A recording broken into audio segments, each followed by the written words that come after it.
We're here to say hey and let you in. What are you waiting for, hon? Let the episode begin. The girl in Pink and the boy in blue. But forget the heteronorms. We're for all of you. She from the north. He from the south. Millennial to Gen Z. All these differences.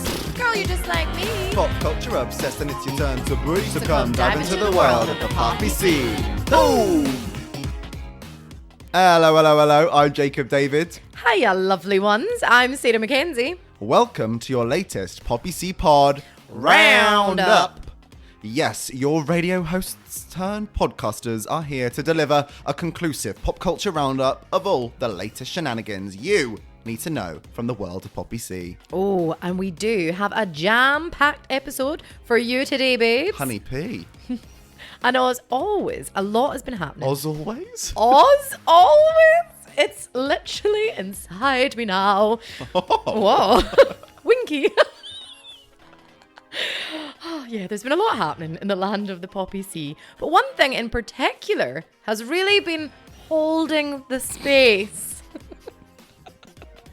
It's been easy for this girl in pink, but it even made our boy in blue switch to green for the night. Yes, for one night and one night only.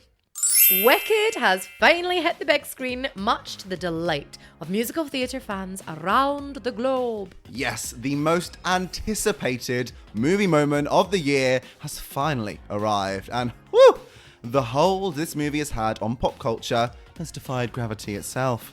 Oh my gosh, we are going to get into it, but the movie is truly out of this world. More than I even imagined it could be, honestly. I loved it so much, I ended up watching it twice in 24 hours. It's fact. I was spellbound. It really is the escapism that we all need right now. And we had a fun wee night, didn't we, babes? We did. The Poppy C Pod had an evening at the very bougie Battersea Power Station cinema, which ended in a tearful Jacob. Yes, I will admit it. Wicked got me, gal. And then moments later, of course, I was skipping through the power station and we were belting Defying Gravity. Naturally. Yeah. I mean, the hype has been off the scale for this movie. So we're happy to say it lived up to it and even exceeded the hype. Jacob, since seeing it, something has changed within me. Would you say something is not the same? We now only communicate like this. Yes, so I say it is time to press pause on your busy weeks and hit play on the Poppy C Pod Roundup. The Poppy C Pod. No one mourns the wicked. This was always going to be the cinema event of the year. Sorry, Gladiator 2. I am a fan, but it's not really reached the level or scale that Wicked has. And sadly, it just didn't deliver the same either. And now it's official. Wicked is the #1 movie in the world. It has shattered records with $164 million taken worldwide on the first weekend. The biggest opening ever for a film based on a Broadway show. John M. Chu, the director of Wicked, and his incredible cast had quite the task on their hands. It's quite overwhelming when you think about how loyal the Wicked fan base is. My gosh, they've waited over 20 years since the show first came out, so they had to get it right. And of course, it was a Broadway show first, and that was first released in 2003. It then came to London in 2006. And just for a little bit of context, I moved to London in 2007. So Wicked was like that Hamilton buzz moment. Gosh. And I remember being blown away when I first watched it and then proceeded to watch it a few more times. Now, we are aware that most of you wonderful lot will of course be familiar with the plot. But if you're not, you're missing out, babes. Oh, absolutely. But fear not, the Poppy C is here to educate. So here's a quick wee rundown of part 1. So, Wicked was originally a novel penned by Gregory Maguire, and it is inspired by L. Frank Baum's The Wonderful Wizard of Oz, the novel which later became the Hollywood classic The Wizard of Oz, starring a young Judy Garland. The novel, Wicked, is set in the world of The Wizard of Oz and serves as a prequel to Dorothy arriving in Oz, totally reframing how we see the original story. It follows the story of Elphaba, the green witch who is super magically talented, along with Galinda, the beautiful, rich, blonde, and also popular girly, who eventually goes on to become Glinda the Good Witch, and of course Elphaba, the Wicked Witch of the West. Elphaba is not in fact wicked, at all, and is the one person trying to do right. But the system and the powers that run Oz create fake propaganda in order to make the public believe she is the enemy. One of the main themes of the story has always been politics, so it is extremely timely given America's recent re-election. Literally makes me want to pull my hair out. It's so goddamn obvious. And we tell this kind of story time and time again of how those in power, or seeking it, try to create the other for us all to unite in hatred against. And yet, some silly fools who, let's be real, probably sing along to Wicked, still vote for people like him and those doing just that. It's so frustrating. Anyway, it is a clever and entertaining way of showing government corruption and the importance of sticking to your morals. Yes! Glinda, babes, you'll get there eventually. It's a process. Glinda and Elphaba are assigned roommates at Shiz University and initially loathe one another. Loathing. Unadulterated loathing. But over time, they develop and grow a very close bond. Elphaba discovers the evil agenda of Oz to get rid of the animal population and take away their voices. The animals can talk in Oz and teach, just like the humans at Shiz Uni. Elphaba thinks the wizard will help, and when she's summoned to the Emerald City by the wizard for her wonderful powers, she brings Glinda along for the ride. What a good friend she is. Yeah. But she discovers the wizard is not only a fake and a fraud and a phony, but he's behind the evil plot to turn everyone against the animals. No! The story also features characters with significant roles in The Wizard of Oz. Spoiler alert, guys, kind of. Including Nessa Rose, Elphaba's younger sister, who becomes the Wicked Witch of the East. Fiero, Hunky, Elphaba and Galinda's shared love interest, who becomes the Scarecrow, and the Munchkin Bok, who becomes the Tin Man. And of course, the timid little lion cub, who goes on to become the cowardly lion. Oh, yeah, of course.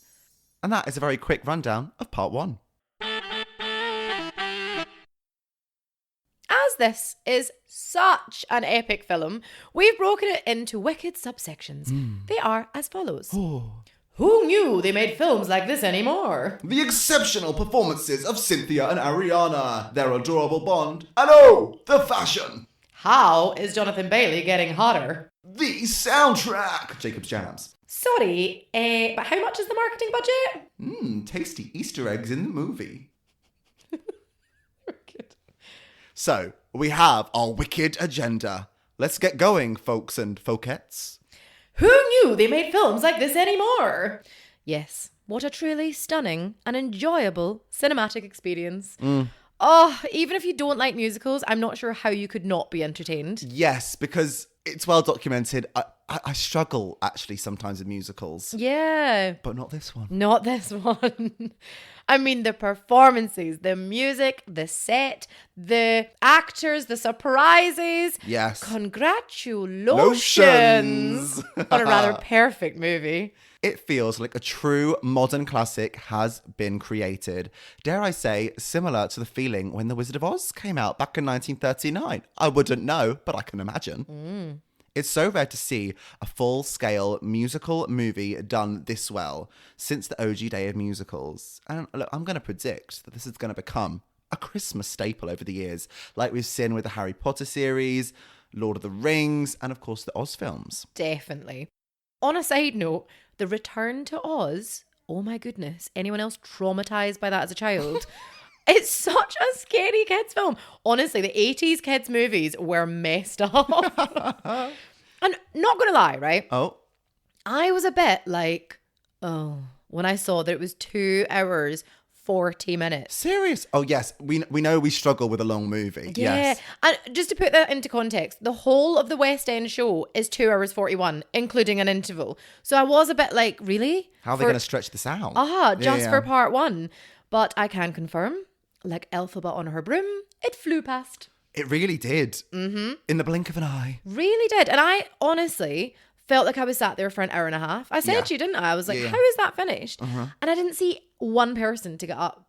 It felt like we time travelled. Yeah. Honestly, when we got out, and I was like, sorry, it's 11 p.m. Yeah. And packed. The cinema was full. Yeah. Not one person got up to pee. No. That's a record. Bladders of steel. The things we do for Alfie. Oh, and then everyone applauded at the end. Yes, yeah. The applause. It just felt like the right thing to do. And honestly, I had to refrain from clapping after every single number. But, it felt like natural theatre etiquette when it slays so hard. Do you know what I mean? Mm-hmm. We whooped and cheered. And, of course, at the end, had to wipe the tears away. Yeah. I wasn't ready for the lights to come up at the end. And I grabbed you. I was like, oh no, the lights. And then, to make it even better, he spotted people he knew. It's sod's law, isn't it, when you're totes emotion? But look, Sarah, that ending. The ending. It was so well done. And it's definitely a film that's just delicious for the big screen. Oh, 100%. I know they say Top Gun was the movie that saved cinema post-COVID, and Barbie and Oppenheimer was a serious moment. Oh my gosh, yeah. And that helped us reconnect with the love of cinema. Yeah. But I feel like everyone understood the assignment. This movie has to be seen on the big screen. It's entertaining, the music is amazing, but it's a really important story. So, you may ask, why is it so important to people? I mean, people get very emotional over Wicked, apparently, now me included. Me too, babe. And our leading ladies more than any. Oh, yes. Which we'll be discussing further very shortly. We've already mentioned one of the main themes being about political corruption and the dangerous power lies and propaganda can hold. And we are living in a time where that is so very relevant and prevalent. Oh, I like how you made that rhyme. Ah, yes. Elphaba's character completely represents anyone who has ever felt like the outsider or the other. Bigotry and discrimination are huge themes in this movie. And the fact that Elphaba is played by a black woman brings so much more to her story. Cynthia Erivo has said in multiple interviews that her depiction of Elphaba is undeniably informed by her lived experiences as a black woman. And it's just a direct example of racism, with people showing Elphaba fear because of the colour of her skin and just mistreating her. I love that they gave Elphaba micro braids, and Cynthia has talked about how important it is to have the representation for black women. She said, I felt like these little nods to us as black women were really important. It didn't erase who I was underneath the green as well. Aww. And I love that the film doesn't shy away from showing the microaggressions that so many people display. That line, I don't see colour, from, I think this is even funnier in my accent, Pifani.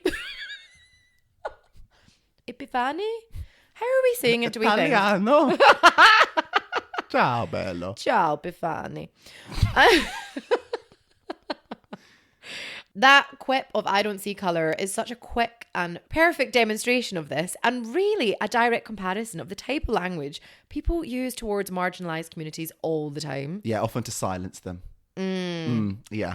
Fun fact, this line was actually improvised by the actor Bowen Yang when they were filming, and it fits so perfectly with the balance of the comedy and the message they were conveying. They kept it in the final cut. I love that. Yeah. He's great in it. He is great. He was surprised they kept it in the final cut. Oh, really? Yeah. Yeah, there were so many fabulous improvisations that were kept in, which added so much more to the characters of the film. We like layers. Like onions. Donkey! Now, Elphaba's character, of course, resonates with the LGBTQIA+ community, who all too often grew up being that other character in a crowd and looked or talked down upon for being who they were/are. And since the show debuted in 2003, Elphaba has become an iconic figure in LGBTQ+ representation. I can honestly say that when watching the movie, on many levels, I identified with the character in ways I really was not expecting to. And I think that's what really got me in my feels by the end. Yeah, definitely. From, of course, being that queer kid growing up, but also in being misunderstood, being misjudged, and dealing with people who will commit to a false narrative about you. You know, it's all part of that experience. And Jacob, just like Elphaba, you and your moral compass hen, you are principled, babes. Yeah, ain't nobody fucking with the animals on my watch, Sarah. Yes. I am the type to fly off on a broomstick singing a gorgy Broadway tune before you catch me neglecting my moral compass. It's him on a Saturday night. Get the broomstick ready. I have to say, it is also a slay that Cynthia herself is a queer woman playing this role. Mm-hmm. And the cast is a great display of the world we actually live in, which is ironic, being that it's a fantasy film. I know, take me there. Now, the other important and prominent theme is that of friendship and female friendship, which is something really rare that we see in a Hollywood film with 2 female leads. And it's the #1 film in the world. Audiences love seeing films with female leads, and I hope there's starting to be a positive shift towards that in the industry. Yeah, we saw it with Barbie as well. Yeah. More, please. It's like it works. Let's be honest, the friendship between these 2 characters is the core of this story. The multifaceted layers to this relationship is the heart of the film and makes every moment so much more emotional. Oh, Jacob, the Ozdust ball scene. That's Goosey the bumps. Goosey bumpies. That's the bit that got me emotional. Yeah, the tears. I actually got goosebumps as you said that. Yeah. I think the girls, Ari and Cynthia, they said that it was the moment where Glinda was changed forever, but also where they first both got a true friend. The friendship begins there, Yay. really. Yeah, it's very special. And that moment where Glinda wipes Elfie's tears away, that was improvised. Oh, it's so cute. Oh, the journey that this friendship takes throughout the movie, and even the journey it takes throughout defying gravity alone. Emotion.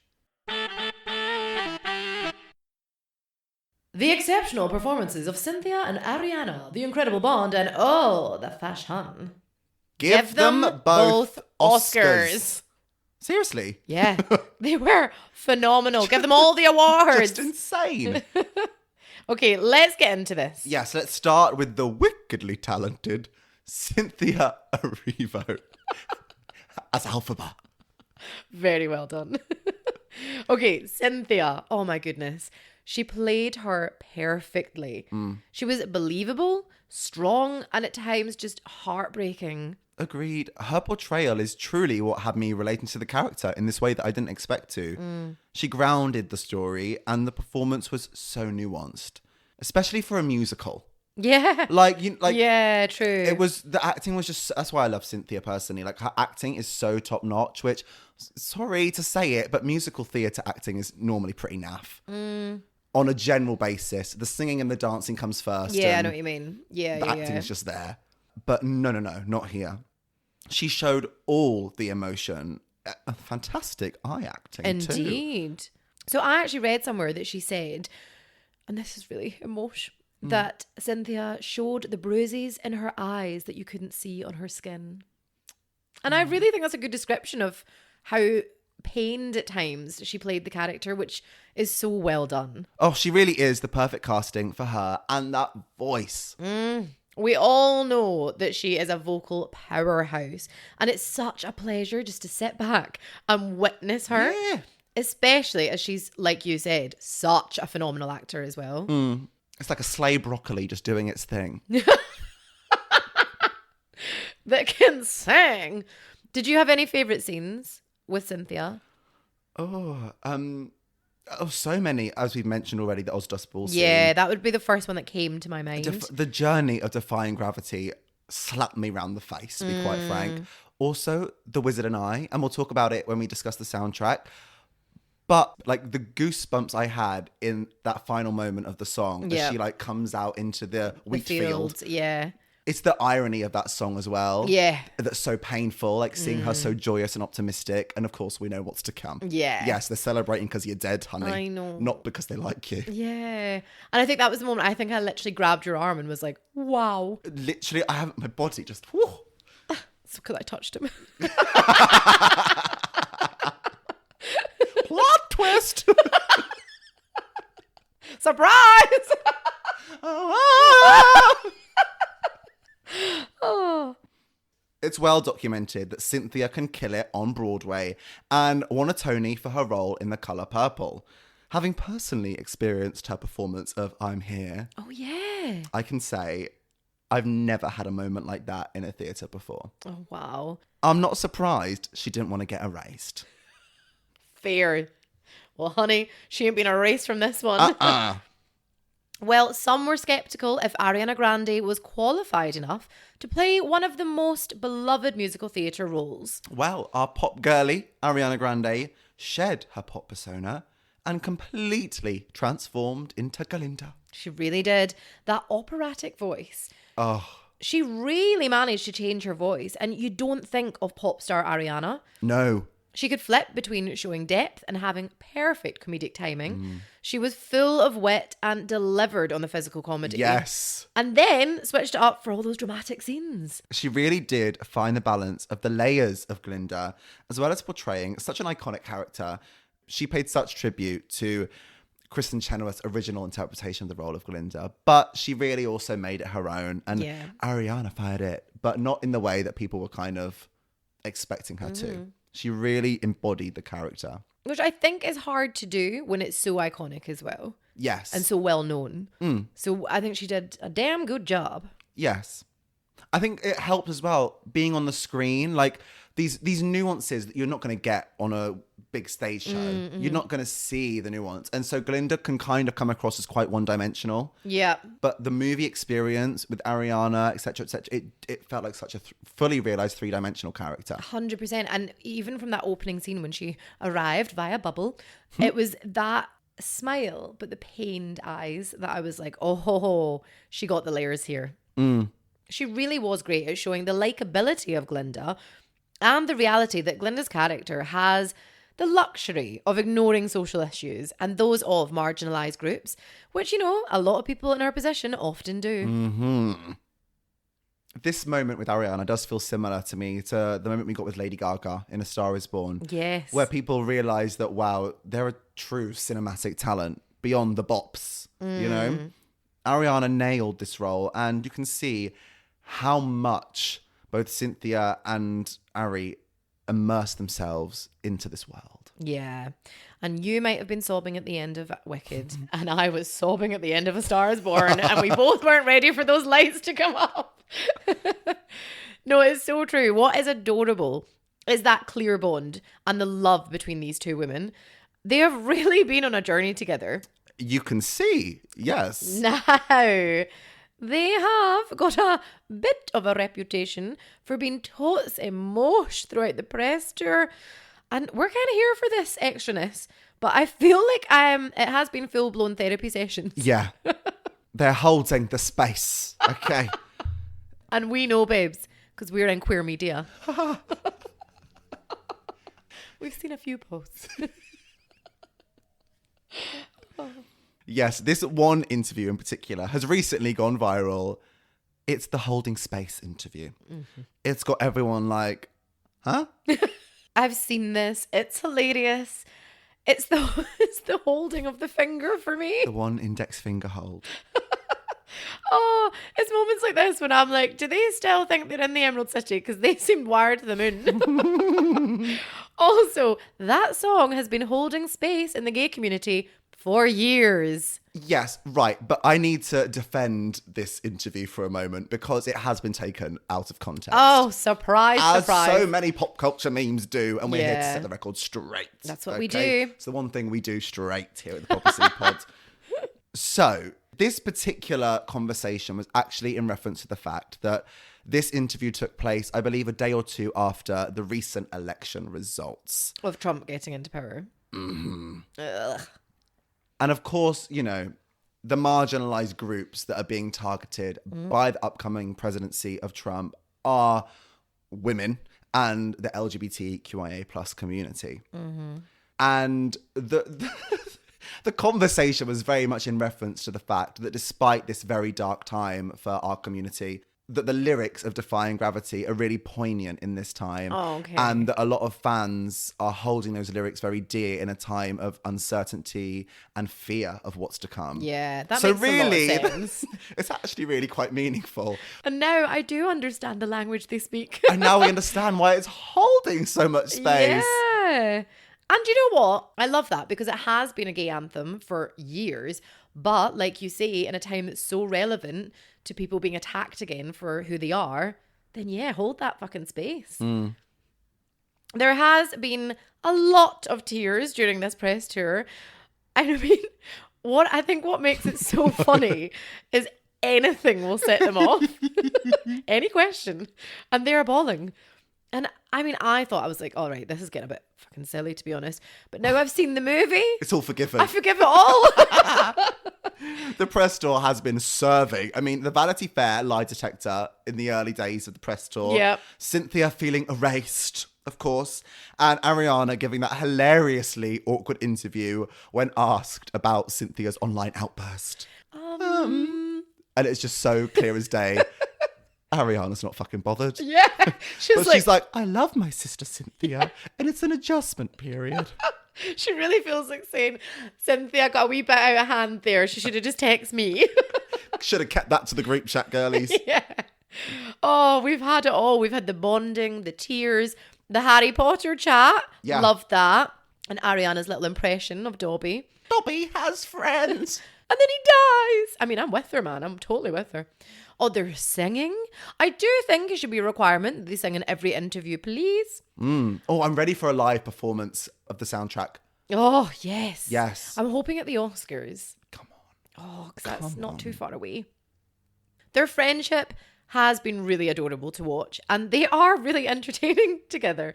In one interview, they talked about their matching wicked tattoos. All 4 of them. Yeah, we know Ariana loves her tattoos. Yeah, and apparently Cynthia too. The craziest one they seem to have got has to be For Good on the palm of their hand. As fans of the musical will know, For Good is a heartfelt duet between the 2 witches at the end of the entire musical. Oh, we wait for that. I know, that's going to end me. So, when we hold hands, the words touch, Ariana told MTV in an interview. It's pure theatre kid energy. Isn't it? Off the charts, unhinged to the max. Do you know, though, that they got this really early on? And even the director, John, was like, ooh. Early. You girls are crazy. I think he was like, pressure. So Ariana and Cynthia have also got matching poppies on the outside of their hand, and they've unveiled hearts with letters on the back of their ankles, symbolizing the respective characters. So Ariana's heart says an E for Elphaba, and Cynthia's has a G for Glinda, and it's really super cute because it's a double entendre. So E for Elphaba and Erivo, and G for Glinda and Grande.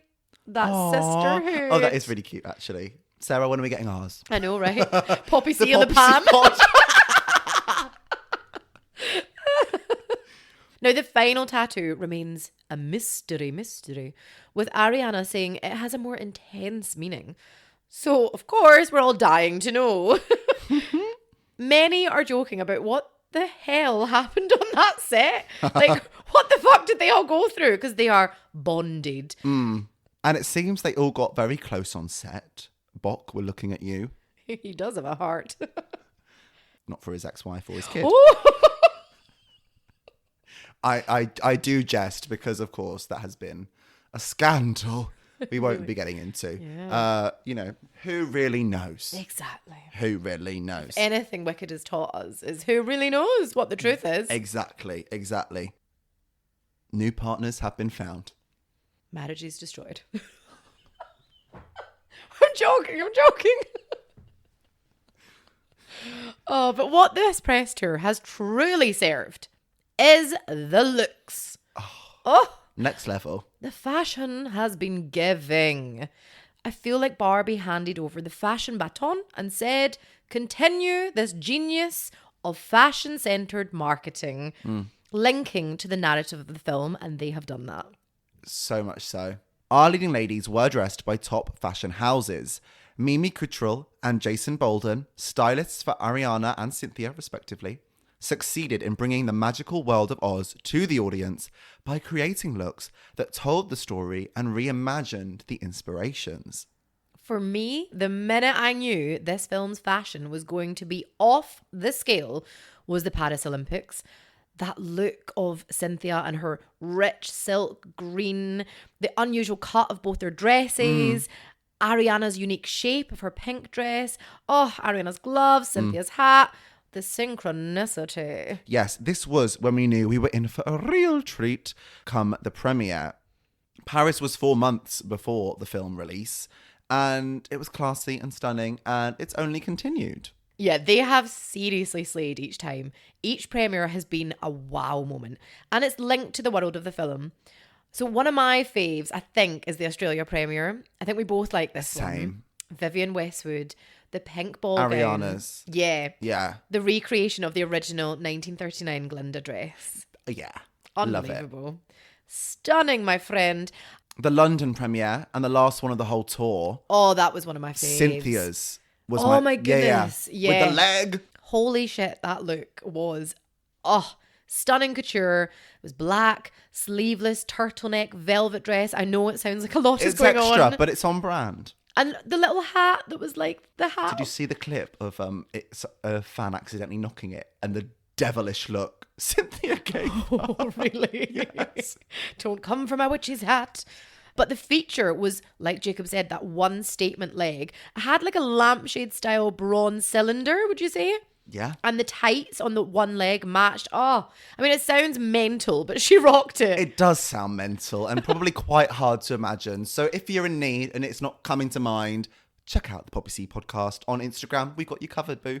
For all the looks, including Ariana when she switched her pink aesthetic that she had been wearing the whole press tour to surprise us with a stunning yellow Ralph Lauren chiffon dress with a long train and the cool wee green tinted circle glasses, a nod to the Broadway look that Glinda wears in One Short Day. Love it. How is Jonathan Bailey getting hotter? Yep, somehow, babes, Jonathan Bailey has managed to get even sexier than those sex scenes in Bridgerton. He has been hailed the king of chemistry, and he has it with every single character in Wicked, and it's so hot. Jacob must be the only person in the world and of the land of Oz who doesn't find Jonathan Bailey redonkulously hot. Has his role as Fiyero finally done it for you? I mean, look, like he's of course a very handsome guy. Like he's so charming and he's so likable, and the outfit was doing bits. But I don't get the off the chart feral obsession everybody has towards him. I love that for him. I'm clearly missing something. I love that for you, that you're just like, nah.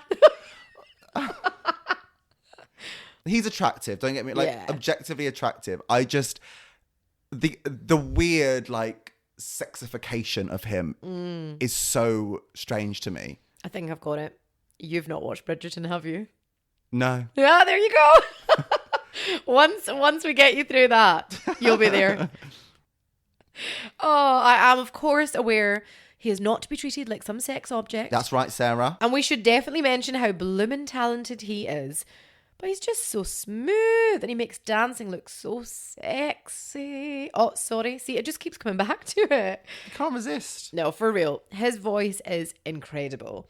And Dancing Through Life has not stopped rotating in my head like those bloomin' library wheels. But that grinding. The hair pulls got me. The hip rolls. Well, funny you should mention that because in a really candid interview, director John M. Chu said that he knew Jonathan was a thirst trap. So he leaned into it and they knew what they were doing. And I respect the awareness. Yeah. We've enjoyed having a little giggle at the reaction on X/Twitter. Straight after the film had been released, Jonathan Bailey was trending above Wicked at one point. It's mad. Well, here are some of our favourite tweets that we thought would give you a wee giggle. I really cannot overstate how sexy Jonathan B is in Wicked. It's deranged. His sex appeal should be a controlled substance. He needs to teach classes to boys. Exquisite management of his charisma. Jonathan Bailey needs to open a school of chemistry because more men need what he has. Genuinely, why did he have chemistry with every single person in Wicked? What is he doing? How is this possible? Someone stop him. Don't. I feel like this one should be in the trailer. Jonathan is criminally fuckable in every scene he's in Wicked. More chemistry, than a meth lab. I mean, you get the point. And it seems everyone else has got it too. He was incredible, though. The perfect Fiyero. And now, the soundtrack. Wow. We're covering Jacob's Jams here with Wicked because, whoa, the music. It is such a great body of work from composer Stephen Schwartz. So when put on film so well with such incredible singers, it really is magic in a green bottle. Well, let's just start with the biggie, shall we? Defying Gravity. Holy shit. The last 10, 15 minutes of that film, perfection. Cinema history. Oh, and a huge part of that song is that note. I did see in an interview that he was like, I've written the whole of Wicked. He's like a really talented man. And he was like, and when I die, the most famous lyric I will be known for is a whoa.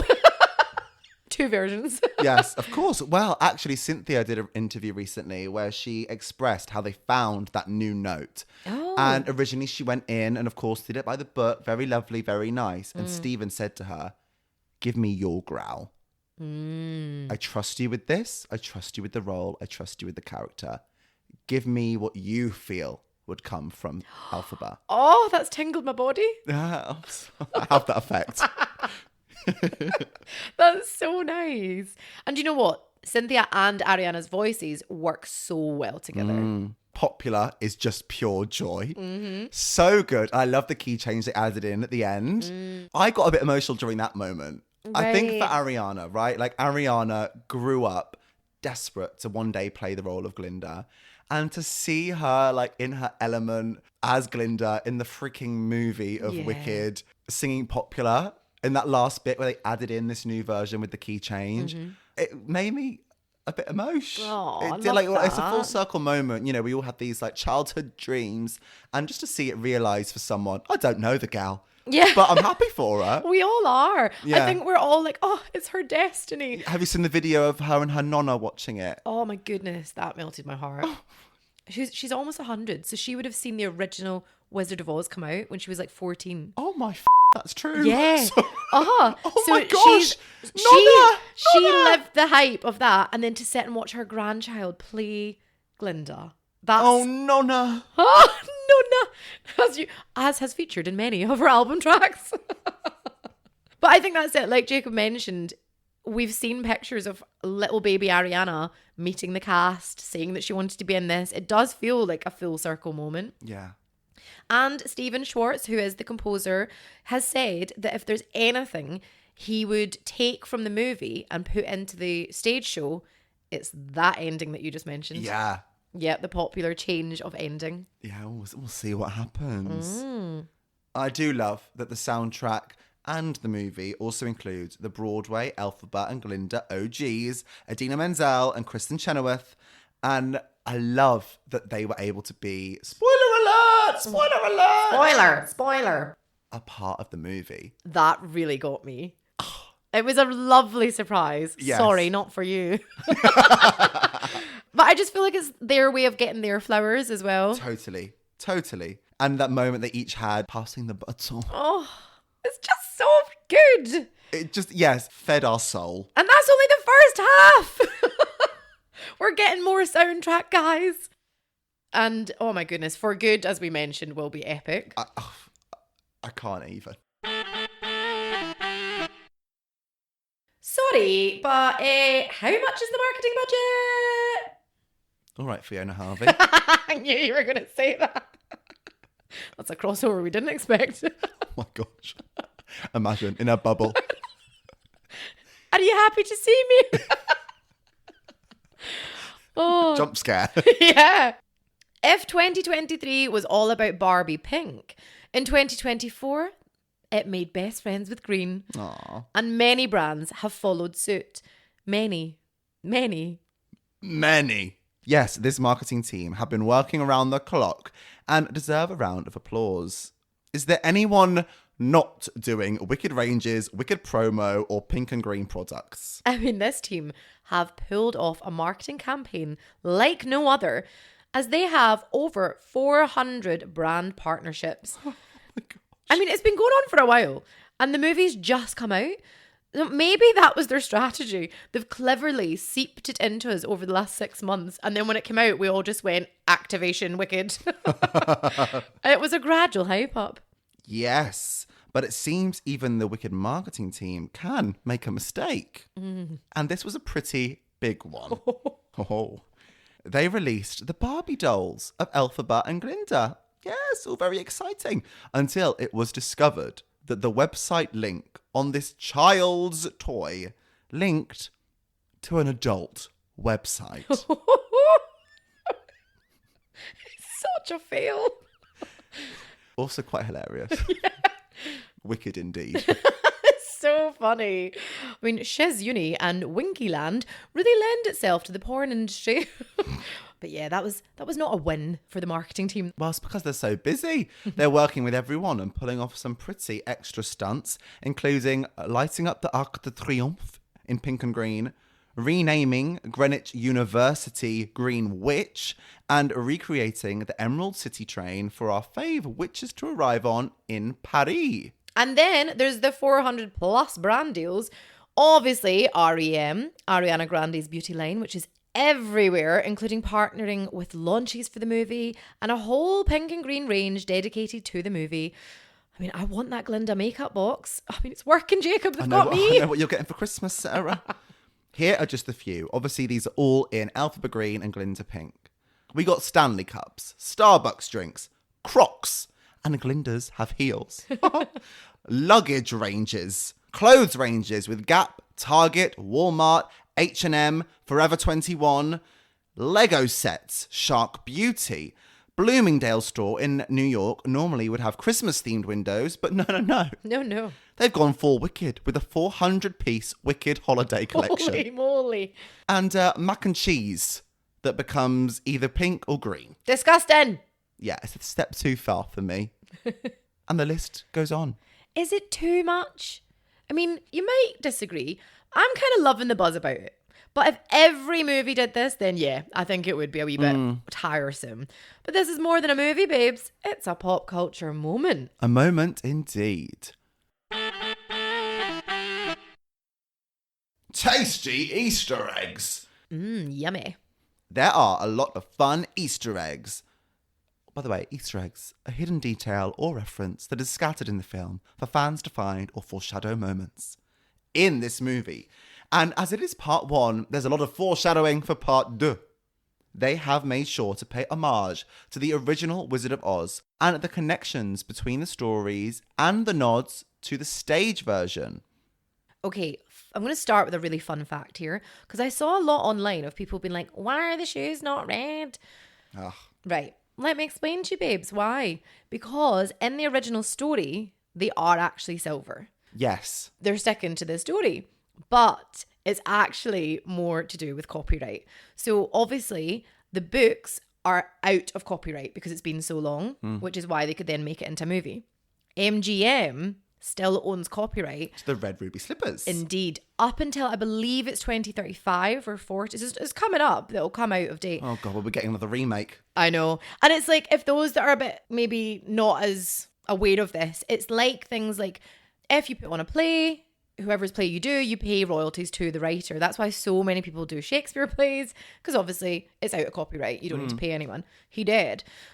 So the red shoes are still under copyright, Yes, essentially. and also they were only ever red because the film was being made in Technicolor. Yes. And that was such a huge deal for the time. That Yeah. wasn't a common thing.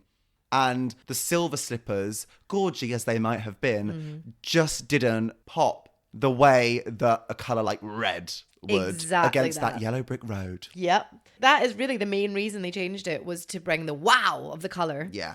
So there you go. There's the first wee one. But these are all really quite, I think, especially if you're a real fan, you'll like all this stuff. Yeah, we've got quite the collection of Easter eggs here. Are you ready? Ready. So we had the opening shot of Elphaba's hat, which is a reference to the original musical staging for No One Mourns the Wicked. In the movie, we see a shot of the famous four, as in Dorothy, the Scarecrow, the Tin Man, and the Lion, all walking the yellow brick road towards the Emerald City. And they're holding Elphaba's broom. And even a very sneaky shot of something that reveals the secret outcome of part 2 for those that know. But we're not going to mention that because it's too much of a spoiler. Yeah. There is the title card at the start, which says Wicked Part 1, and it is in the exact same style as the one for the original movie, The Wizard of Oz. Former Elphaba stage actress Alice Fern plays Galinda's mother in the movie.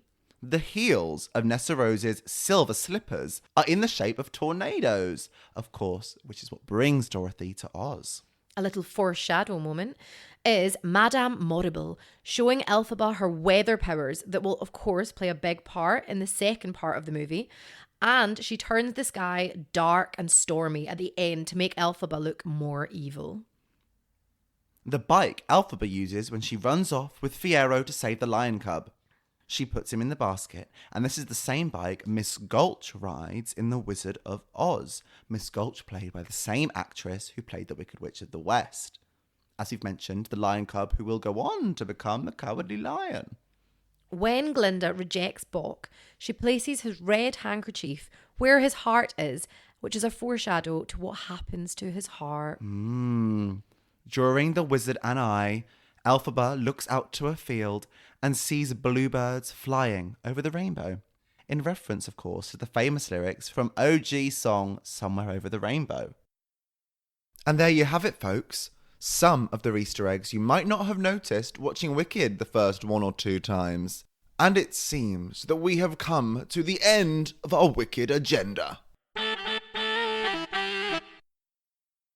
Wicked really does feel like we're witnessing an exciting, wholesome pop culture moment. Oh, enormously so. And I'm so happy for all of those musical theatre people who just adore it. It was truly thrillifying. Basically, we left the cinema saying, see you tomorrow. Quite literally, to be honest. Yeah.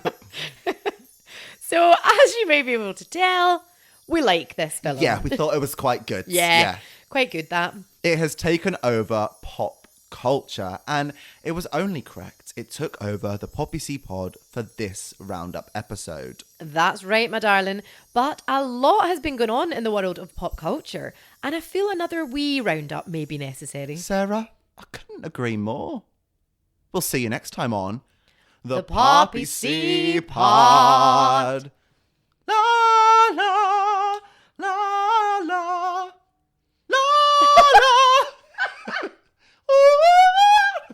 We're done.